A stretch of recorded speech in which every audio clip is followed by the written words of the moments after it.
pendidik ketika mau sempurna untuk memberikan akhlak yang betul.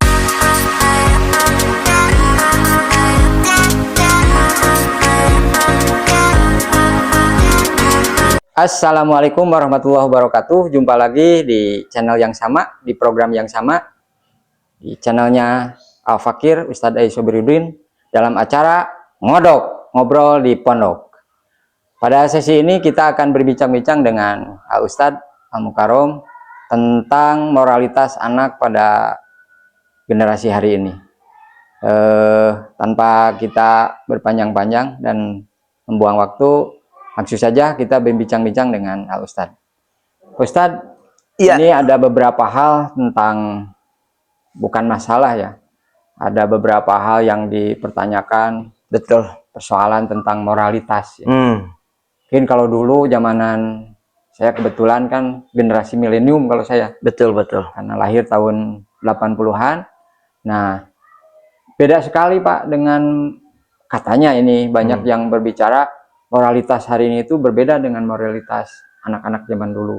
Ya. Hari ini ketika seorang pengajar istilahnya memberikan bimbingan terhadap anak-anak itu malah kadang-kadang jadi kayak salah gitu dan sebagainya. Apalagi berbenturan dengan hukum, banyak guru dikriminalisasi dan sebagainya. Nah, sejauh ini moralitasnya ini penyebabnya apa dan seperti apa seharusnya Pak? Ya baik, Assalamualaikum warahmatullahi wabarakatuh. Ada ini diawali dengan satu sejarah Pak. Awali dengan satu riwayat ya. Baginda Rasul kedatangan malaikat Jibril alaihissalam. Ya Rasulullah, nanti di akhir zaman kami bakal diutus lagi. Kata Rasul, untuk apa? Kata malaikat Jibril, saya akan mengangkat keberkahan yang ada di muka bumi ini. Itu di akhir zaman. Sekian ribu tahun waktu pertemuan baginda Rasul dengan malaikat Jibril. Sekarang posisi di zaman akhir.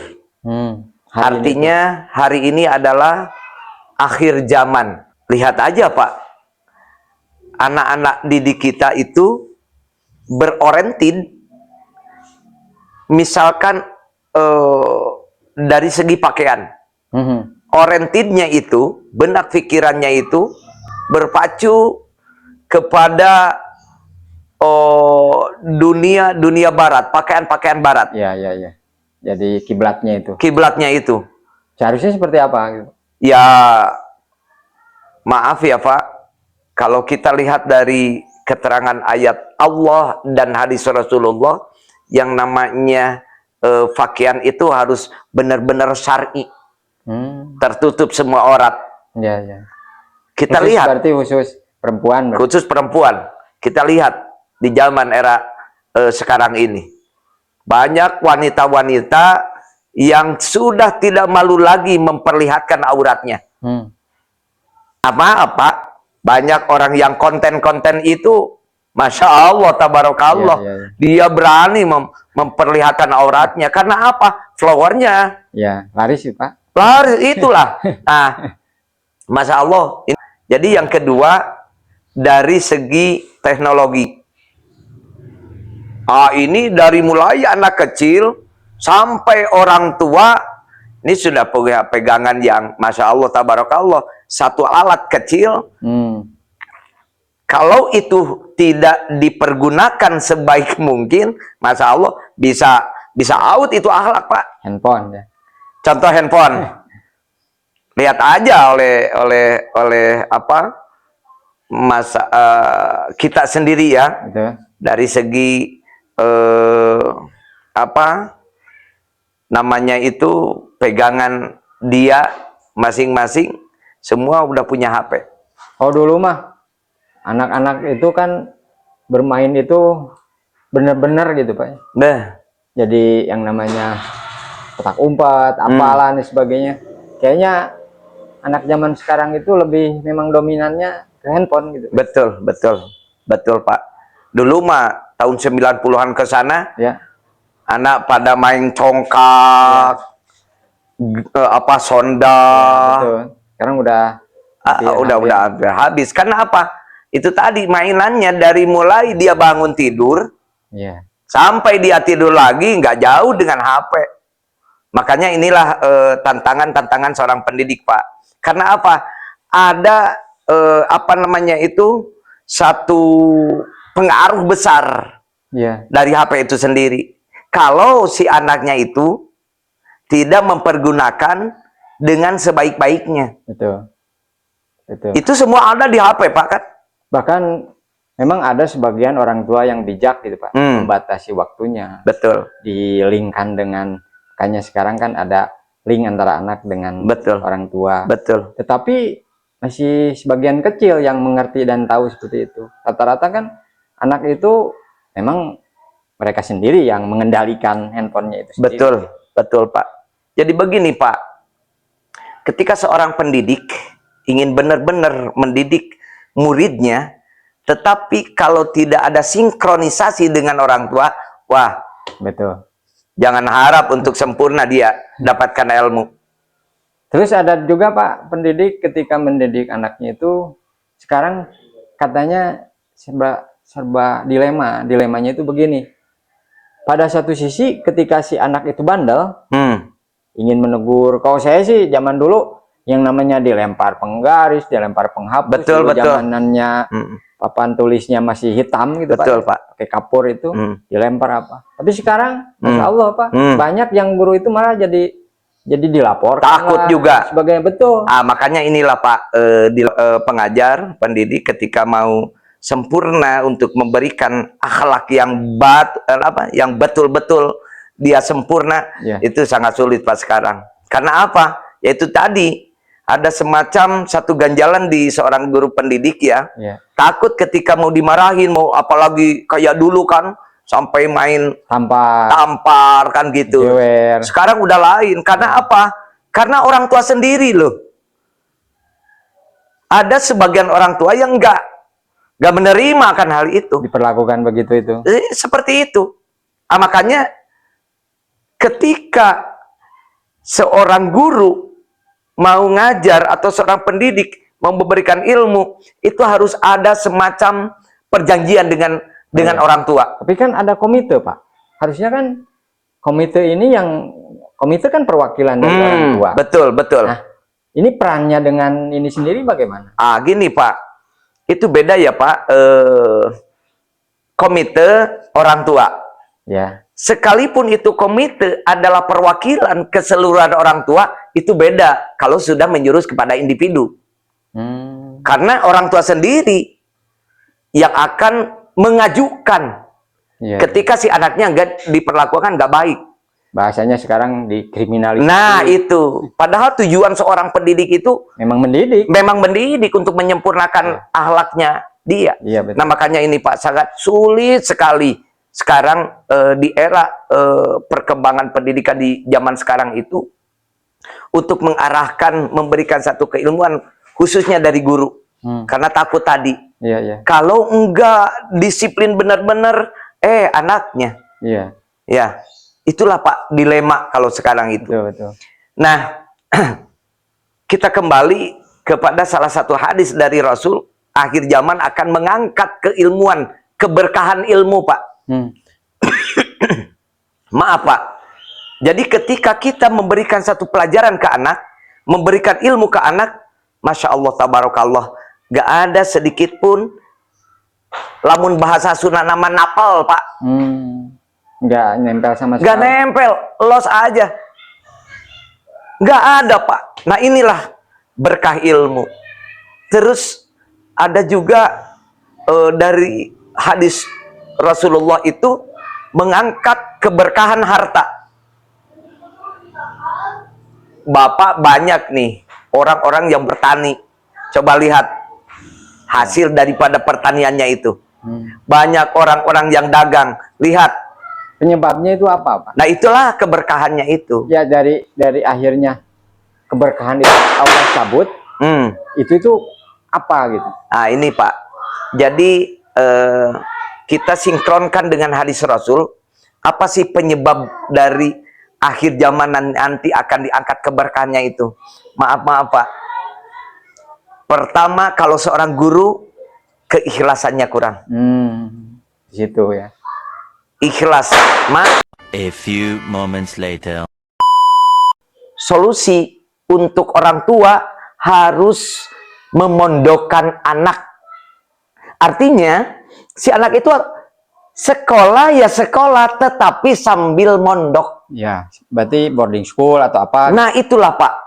Yang kedua, lihat pondoknya. Nah ini Pak, kadang sekarang ada sedikit Betul. krisis juga Nah, yang terjadi, mohon maaf gitu kan, kasus-kasus ya, Betul. pondok pesantren Betul. yang memang merusak citra Betul. pondok itu sendiri. Seperti apa pilihannya? nah, jadi pilihan yang harus diutamakan oleh orang tua diantaranya, satu, identitas pondok itu sendiri. Itu. Yang kedua, benar-benar disiplin.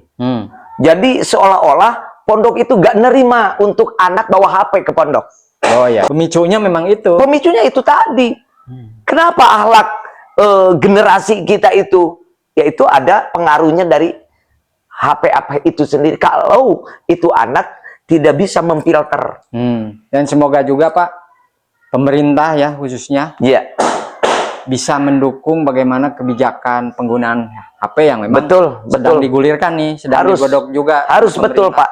Terus ini Pak, memang ada yang mengatakan periksa katanya pondok juga, ada yang lebih detail itu sanad katanya. Oh iya betul. Jangan sampai, kan banyak sekarang Pak, Betul. orang mendirikan pondok kan, tetapi dia sendiri, contoh katakan misalkan karena dia punya uang, dianggapnya membangun, kan lebih ke sekarang itu bisnis ya. Betul. Dia bukan latar belakangnya pernah pesantren atau apa, lantas mendirikan aja lembaganya. Kan banyak Pak seperti ya itu. betul. Ya itu tadi Pak bilang, saya yang pertama lihat dulu pondoknya. Ya itu. Terus yang namanya sanadnya itu harus benar-benar, harus kita ketahui. Betul betul. Kita salah untuk memondokkan anak itu fatal juga. Itu diantaranya. Ya. Oke lah, kita harus batasi, jangan dipermasalahkan hal itu. Ya. Itu aja. Yang paling penting adalah ketika pondok itu tidak boleh membawa HP. Pokoknya yang menjadi poinnya itu pondok yang tidak pokoknya tidak pegang HP lah. Pegang HP. Dan aman itu ya. Sekolahnya di sana. Ya. Gimana untuk ngasih tahu kabarnya si anak? Ya ke roisnya itu sendiri. Ya, di pengurus ya. Betul. Nah ini Pak, jadi banyak tantangan, hambatan, rintangan untuk apa namanya itu memajukan atau menyempurnakan akhlak-akhlak daripada kembali yang tadi. Iya. Niat yang tadi. Niat itu Pak. Niat tadi dengan adanya pondok, dengan adanya si anak juga niatnya ke pondok, memang tujuannya tadi Betul. ingin menjadi anak yang soleh atau soleha. Betul. Sama juga pengurusnya. Iya. Mereka itu mencurahkan seluruh kemampuan dan keilmuannya semata-mata tadi itu karena Allah. Ada satu lagi Pak. Ya.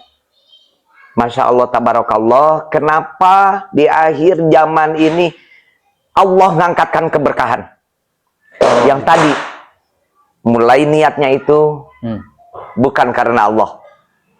Maaf Pak, maaf yang saya sampaikan. Kalau di sekolah-sekolah sekarang ada bantuan yang namanya BOS. Ya, kenapa Pak? Ini sangat maaf nih.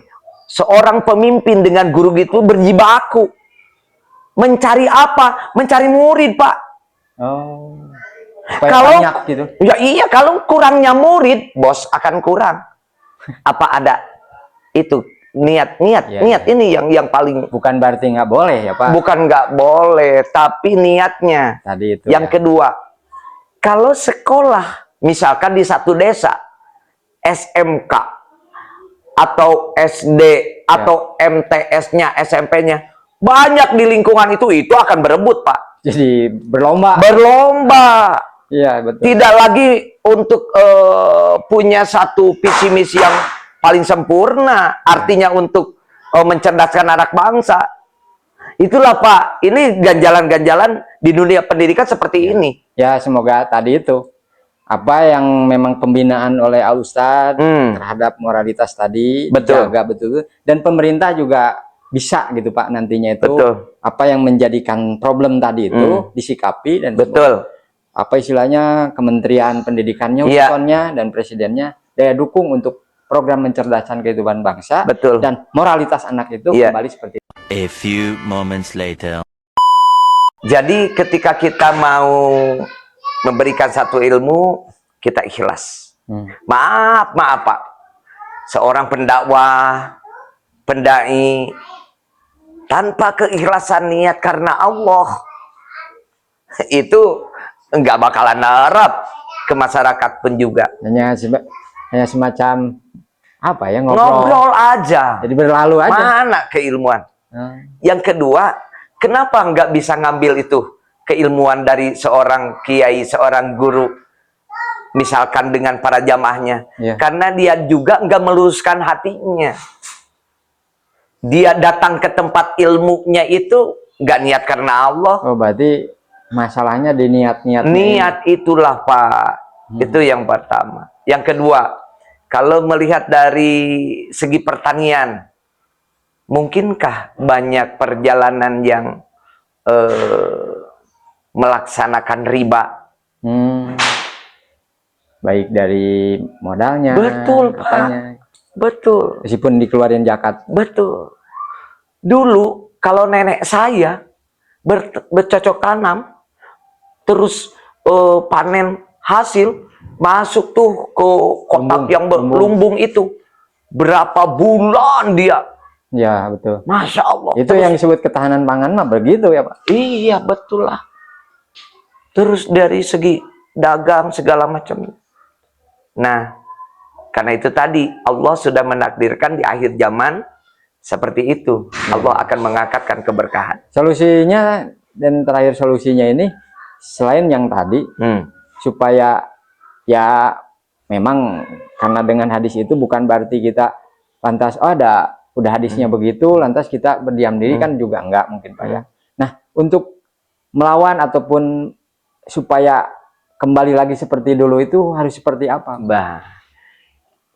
Taqarrub kepada Allah, perbanyak istighfar, lakukan berjamaah sholat tiap waktu. Semuanya berarti ya Pak? Di satu daerah itu sendiri. Karena kurangnya keberkahan, mengangkatnya keberkahan, dari segi ibadah pun juga lupa. Kita lihat contoh Madinah dan Mekah. Masya Allah Pak, diberkahkan itu. Betul. Jangan jauh-jauh lagi. Di Brunei, saya pernah ke Brunei Pak. Ketika mau udah terdengar azan, itu langsung ke pinggir, langsung berduyun masuk ke masjid, melakukan dulu sholat berjamaah. Baik dari kantoran, dari tani. Itu yang saya cermati, akan diberkahkan satu daerah kalau daerah penduduknya itu maaf Pak, sholatnya berjamaah. Itu akan diberkahkan. Kembali kepada pertanian, kembali kepada apapun itu mungkin. Betul. Itulah Pak. Jadi untuk mengarah ke lumbung tani itu diawali dengan satu niat yang lurus, ikhlas. Kedua, bagaimana caranya kita harus mendekatkan diri dengan Allah. Maaf Pak, sekarang banyak kejadian-kejadian yang datang di muka bumi ini. Goncangan-goncangan, angin puting beliung, banjir, gempa bumi. Masya Allah, tabarakallah. Salah satu adalah faktor dari manusia itu sendiri. Pasti Pak. Telah datang kerusakan di muka bumi ini, di daratan dan di lautan, akibat ulah tangan manusia. Artinya adalah tidak sinkronnya dia dengan pencipta Allah Ta'ala. Alhamdulillah. Baik, alhamdulillah. Mungkin di akhir acara ini luar biasa apa yang disampaikan Al Ustadz, dan bekal bagi kita semua. Kenapa di akhir zaman ini keberkahan itu hampir-hampir atau tidak tersisa sama sekali. Baik nantinya di pendidikan, pertanian, atau apapun profesinya, seolah-olah Allah tidak memberikan berkahnya. Akan tetapi, keberkahan bisa kita raih asal mari kita bersama-sama mendekatkan diri kembali kepada Allah, dan kita bijak-bijak menggunakan handphone sebagai alat komunikasi, dan kita menghargai teknologi, dan semuanya kita kerjakan bersama-sama. Karena sesungguhnya 27 derajat berjamaah luar biasa daripada sholat sendirian. Sekian podcast kali ini. Saya akhiri. Wassalamualaikum warahmatullahi wabarakatuh. Waalaikumsalam warahmatullahi wabarakatuh.